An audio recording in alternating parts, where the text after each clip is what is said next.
Buenos días de nuevo. Vuelvo otra vez, en este caso, para comenzar hablando del primer caso práctico, de lo que vamos a plantear, de todos los que vamos a plantear, que serán muchos a lo largo del desarrollo del curso. Como estamos en el bloque 1, en el que de alguna manera lo que estamos incorporando son introducciones que pueden explicar bien lo que se va a producir después con mucho más detalle, hagamos lo mismo o hemos hecho lo mismo en el problema que vamos a presentar. Es un problema vinculado a la recogida de los residuos sólidos urbanos. En concreto, lo que vamos a calcular ahora es el número de contenedores para una ciudad de unos 65.000 habitantes con las características que luego veremos. Importante reseñar, la forma de explicar el problema va a ser como si lo estuviéramos haciendo juntos con lápiz y papel. Es decir, pretendo que pueda daros tiempo a vosotros también, incluso de ir siguiendo el problema. No hace falta, todos los cálculos están en la presentación que tengo detrás de mí, pero incluso podría dar tiempo a irlos copiando e ir ejecutándolos. Habrá una explicación clara de todo el proceso de resolución del problema, es decir, estará bien escalonado los diferentes apartados de cálculo que tenemos que realizar. Intentaremos algo muy importante, y es que una misma ciudad tipo nos sirva para todos los problemas que vayamos a ejecutar dentro del curso. Estoy seguro de que algunos de ellos van a tener que contar con otro ejemplo, o al menos con una variación del primero, pero intentaremos todos centrarlo en ese tipo de población tipo, porque de alguna manera nos es útil el recordar siempre, cuando vamos a hacer un ejercicio sobre esta población, básicamente todas sus características, y no volver a explicar una y mil veces las diferentes características que son importantes a tener en cuenta. Siguiente importante, los cálculos los haremos de acuerdo a como lo hace habitualmente el sector, es decir, aquellas empresas que licitan a los concursos que se convocan o que convocáis vosotros desde vuestro ayuntamiento. Puede que no sean los más escrupulosos desde el punto de vista matemático, pero estamos hablando de hacer o aprender a hacer lo mismo que hacen las empresas del sector cuando preparan vuestras ofertas. La pureza matemática viene a ser en este caso algo así como aquel refrán, pues mejor dicho, como aquel dicho, lo mejor es enemigo de lo bueno. Entonces la empresa tiene que hacer muchas ofertas y sabe qué es superfluo y qué es importante. Bueno, pues yo lo voy a hacer como cuando las hacía yo. Bien, vayamos al caso que nos ocupa. Estamos hablando de un caso práctico, decíamos, de la containerización de una ciudad tipo, que luego veremos sus características.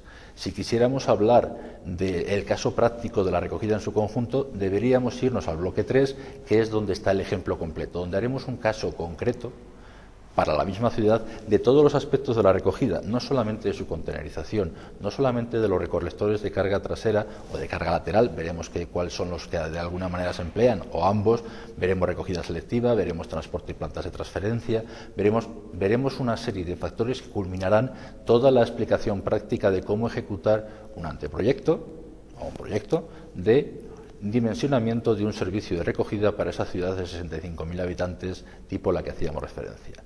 Vamos a ver entonces ahora, dentro de esa estructuración del caso práctico, dos conceptos. Uno, los datos básicos, aquellos que nos son necesarios conseguir, o disponemos de ellos en la mayor parte de los casos, para poder realizar el cálculo.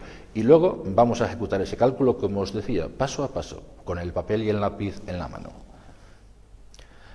Comencemos entonces con los datos básicos del caso práctico. Como ya decíamos antes, estamos planteando una ciudad de unos 65.500 habitantes. Estamos pensando en una ciudad con población estable a lo largo del año. Es decir, no estamos pensando en una localidad, en un municipio, que esté influenciado por un crecimiento exagerado en una diferente época del año, o bien en invierno, o bien en el verano, nieve o playa. Entonces, estamos en una ciudad estable, es decir, estamos ejecutando un ejemplo, no nos compliquemos en demasía, que simplemente no aportaría más que una mayor cantidad de cálculos a ejecutar, no aportaría más conocimientos. Bien, esa población, vamos a considerar que la generación de residuos es de 1 kilogramo por habitante y día. Cada uno que utilice, cuando le haga falta determinar esos números de contenedores precisos, aquella producción que coincide con el municipio en el que se encuentra. Y si no, siempre hay montones de publicaciones donde se pueden obtener valores que van desde los más pequeños municipios hasta las grandes ciudades. Bien, ¿cómo es el municipio al que vamos a estar haciendo referencia? El municipio está constituido por los siguientes elementos. Hay una localidad principal. Dentro de esa localidad principal tenemos un casco urbano central, que podríamos pensar en él más o menos como aquellos cascos históricos que yo creo que todas las ciudades españolas tienen, y esa sería la mejor visión de lo que yo he querido llamar casco urbano central dentro de esta población de 65.000 habitantes. Bien, características como las de todos los cascos históricos: calles estrechas, edificios bajos, y hemos considerado o he considerado una población de 6.000 habitantes. De aquellos 65.500, 6.000 están en el casco urbano central. El resto de la localidad principal, a la que ya habríamos descontado ese casco urbano central de 6.000 habitantes, al que ya hemos comentado, estaría dividida, o se ha planteado dividirla en dos zonas, tal y como se ve en la figura. Una zona 1, básicamente de estructura residencial con un cierto peso de la zona comercial, de unos 20.000 habitantes de población, y por otro lado una zona 2, característica de las modernas ciudades, sus zonas residenciales con grandes avenidas, edificios altos, a la que se le ha asignado una población de 35.000 habitantes. Bien, además de eso, y fuera de esa localidad principal, que no del municipio, también están dentro del municipio, hay dos pedanías, barrios, hay diferentes formas de nombrarlo en las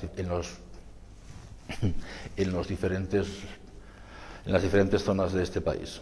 Pero bueno, creo que todos comprendemos que son núcleos pequeños de población que siguen formando parte del municipio, pero que no están unidos a la localidad principal del mismo. Aquí hemos considerado que hay dos: uno al que llamamos pedanía 1, otro al que llamamos pedanía 2, el primero de ellos de 3.000 habitantes y el segundo de 1.500 habitantes. Básicamente zonas residenciales. Es decir, en la pedanía 1 y en la 2 son ambas una escasísima presencia de zona comercial. Bien, vayamos ahora a dar el siguiente paso. Vamos a determinar el número de contenedores, que es el objeto de este problema. Bien, planteamiento, aspectos importantes. Vamos a pensar que la ciudad se va a contenerizar con unidades de 800 litros y de 1.100 litros de contenedores de 4 ruedas. No estamos diciendo que sea la solución idónea, estamos simplemente plasmando una primera parte del problema, que es un cálculo de contenerización. Cuando esto se realice formando parte del bloque 3 como problema conjunto de determinar un servicio de recogida, ya habrá fundamentos para elegir uno u otro tipo de contenedores. Se considerará que el casco urbano central se recoge por bolseo, algo tradicional todavía en una gran mayoría de los cascos históricos de nuestras ciudades.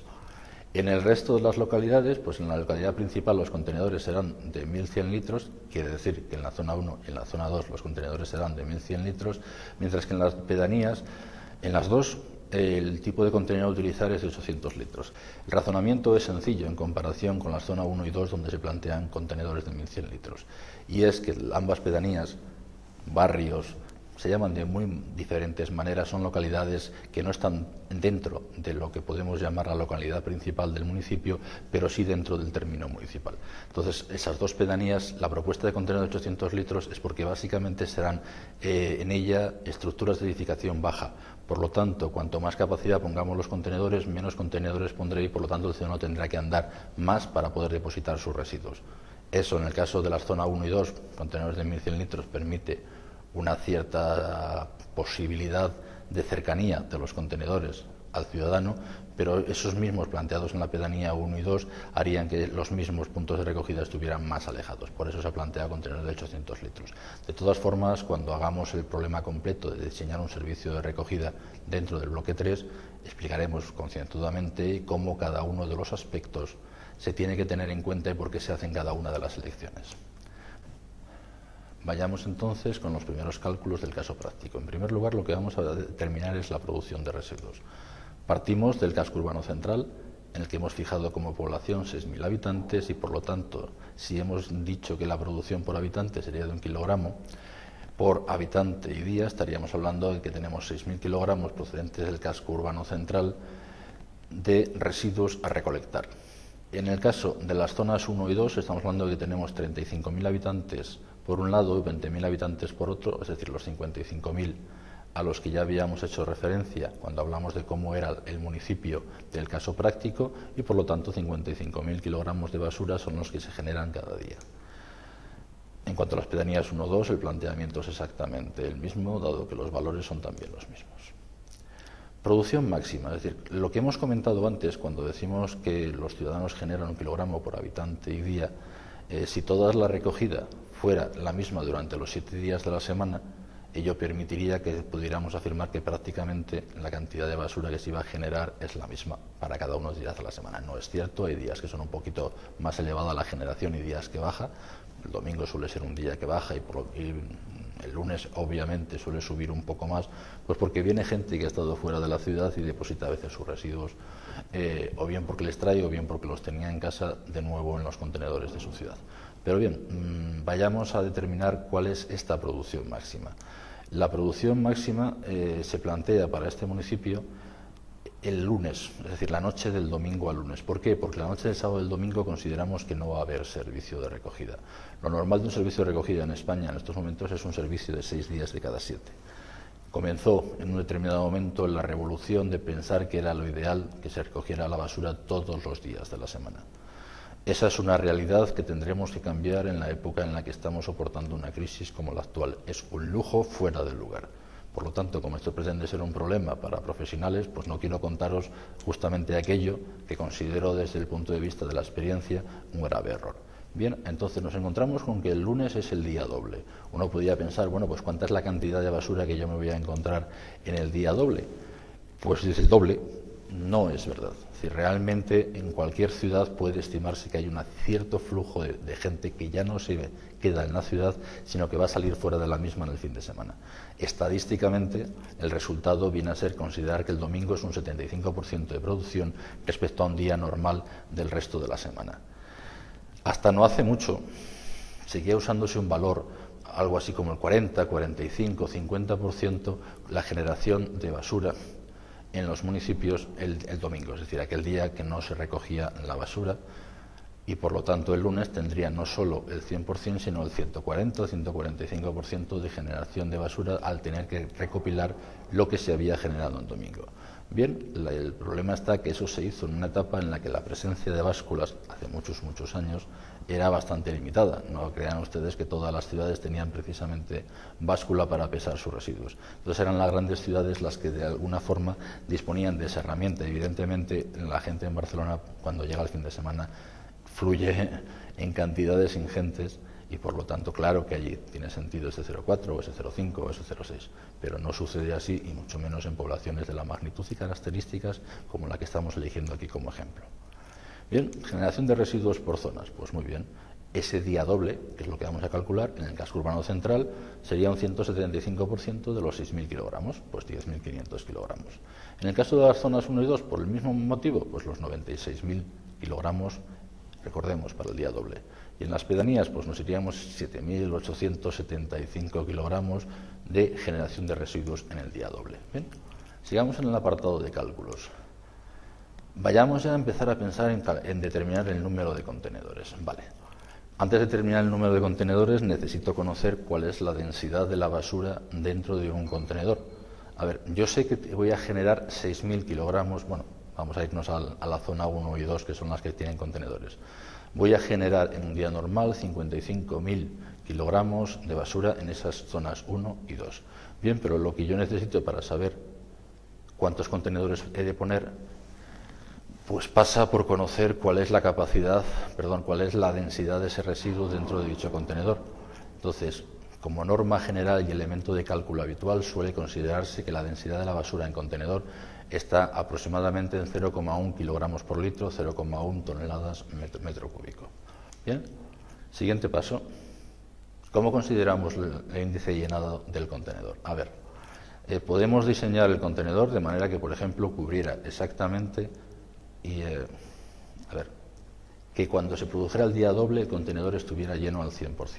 Esto es un riesgo alto, porque sí que existen diferencias en el día doble a lo largo del año, como los hay en el resto de los días. Entonces, por seguridad, habitualmente suele considerarse que yo voy a tener más capacidad que la que necesito. Por lo tanto, el índice de llenado no va a ser del 100% en los contenedores el día doble, sino del 90%. Bien, ¿qué voy a utilizar? Contenedores de 1.100 litros y contenedores de 800 litros. Los contenedores de 1.100 litros implica la adquisición de 875 unidades.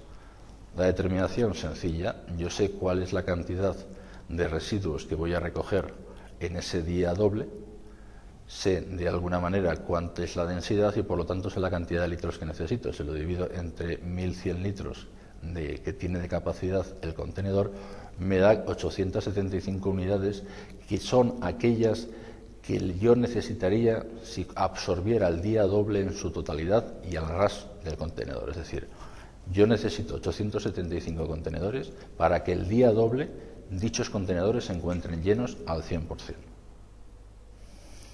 Lo hecho para los contenedores de 1100 litros, lo repetimos para que los contenedores de 800 litros, que recordamos se utilizaban únicamente en las pedanías, por aquello de acercar al ciudadano la posibilidad de depositar los residuos a una distancia razonable. Bien, ¿qué sucede? Yo no quiero que mis contenedores estén llenos al 100%, quiero que el día doble, que es como les he calculado, aún les sobre un 10% de capacidad para prever situaciones anómalas que se puedan producir a lo largo del año. ¿Qué debo de hacer entonces? Pues simplemente dividir el número de unidades, tanto de 1100 litros como de 800, entre 0,9, es decir, un llenado del 90%. Las 875 unidades pasan a ser 972 y las 98 de 800 litros pasan a ser 109 unidades. Bien, y decimos, importante, día doble, basuras fuera de los contenedores, sin son de carga trasera, siempre podemos solventar el problema. ¿Dónde llega la complejidad? Si esto que hemos pensado para el día doble fuera un índice de llenado preocupante también para el día normal, pero no es tal. Es decir, imaginemos, con esto lo que quiero decir es que imaginemos que el día doble no pesaba tanto como el 175% que hemos dicho, sino que imaginemos que con nuestros datos nos sale un 120 y tantos. Y dices, oye, espera un poquito, vamos a verificar en el día normal cuál es nuestro factor de seguridad. Pues sencillo, como sabemos cuál es el volumen ocupado por los residuos en un día normal, en las zonas 1 y 2 son 550.000 litros y en las zonas pedanías 1 y 2 45.000 litros, evidentemente no está el casco urbano central porque allí el planteamiento de recogida es por bolseo. Bien, pues si operamos, tal y como puede verse en la presentación, tenemos un volumen disponible en función de las unidades que tenemos de más de 1 millón de litros. ¿Cuál es lo que necesitamos? Pues lo que necesitamos es aquello que hemos calculado para la zona 1 y 2, que eran 550.000 litros, y para la pedanía 1 y 2, que eran 45.000 litros. Bien, sabemos lo que tengo, sé lo que voy a usar en el día normal, por lo tanto puedo saber cuál es el factor de seguridad. Quiere decir que si dividimos el volumen ocupado por los residuos en un día normal entre el volumen disponible, resulta que tenemos un factor de seguridad del 48% del volumen disponible. Bien, ¿cuál es el resultado entonces del problema? Pues 972 unidades de contenedores de 1100 litros para las zonas 1 y 2 y 109 unidades de contenedores de 800 litros para las pedanías 1 y 2. Bien, ha sido un problema sencillo, ha sido fácil de desarrollar. Evidentemente los problemas que veremos en un cálculo de un servicio de recogida completo son más complejos y evidentemente mucho más justificados. No vale decir voy a poner contenedores de 1100 litros sin haber comprobado que otro tipo de containerización pueda ser útil. Pero bien, dejamos eso para el bloque 3 y continuamos con los siguientes temas que tienen que ver con el bloque 1 de introducción al curso.